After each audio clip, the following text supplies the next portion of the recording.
എവിടൊക്കെ നിന്റെ ശരീരത്തിൽ ബലഹീനതയുണ്ടോ അവിടേക്ക് നീ വചനം പറഞ്ഞുകൊണ്ടിരുന്നാൽ അസ്ഥിത്തായ് വരെ സൈന്യമായ പോലെ. പ്രവാചകനോട് ചോദിച്ചത് ജീവിക്കുമോ? കഴിഞ്ഞ തീർന്ന് നീ ചിന്തിക്കല്ലോ. ദൈവത്തിന് നിന്നെ കുറിച്ച് ഇനിയും പദ്ധതിയുണ്ട്. പണ്ട് ചിത്രം വരയ്ക്കുമ്പോൾ ഒരു ആഗ്രഹം ഉണ്ടായിരുന്നു. പടം വരച്ചുകൊണ്ടിരിക്കുമ്പോൾ ഇപ്പോഴത്തെ ആഗ്രഹവും സുവിശേഷം തന്നെ പറയണം. വർഷങ്ങൾ ഞാൻ ദൈവത്തോട് പറഞ്ഞിരിക്കുന്നു 30 കൊല്ലം കൂടെ വിലയാണ്. അയ്യോ, പണ്ട് ഞാൻ വിശ്വാസത്തോട് പറഞ്ഞു കടലിന്റെ മീതെ നടക്കാൻ ഒരാഗ്രഹമുണ്ട്. ഭാര്യ പറഞ്ഞു 19 വയസ്സ് കഴിഞ്ഞ് പോയാൽ മതി.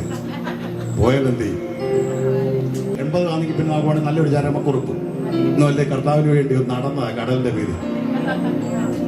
മോനെ വിശ്വാസത്തോടെ ദൈവം പ്രവർത്തിക്കും.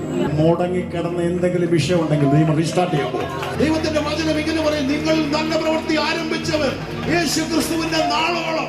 കോൺട്രാക്ടർ നിന്നോട് പറഞ്ഞ പൈസ കൊടുത്തില്ലേ അവൻ പണി മുടക്കും. ഒരാമയും പറഞ്ഞാട്ട് പലരും മുടക്കും. പക്ഷേ ദൈവം വിശ്വാസത്തിന്റെ നായകനും പൂർത്തി വരുത്തുന്നവനുമായ കർത്താവ് വഴിയിൽ മുടക്കത്തില്ല. ദൈവദാസന്മാരോട് പറയുക, പുതിയ തലത്തിലേക്ക് ദൈവം ടേൺ ചെയ്യാൻ പോകും.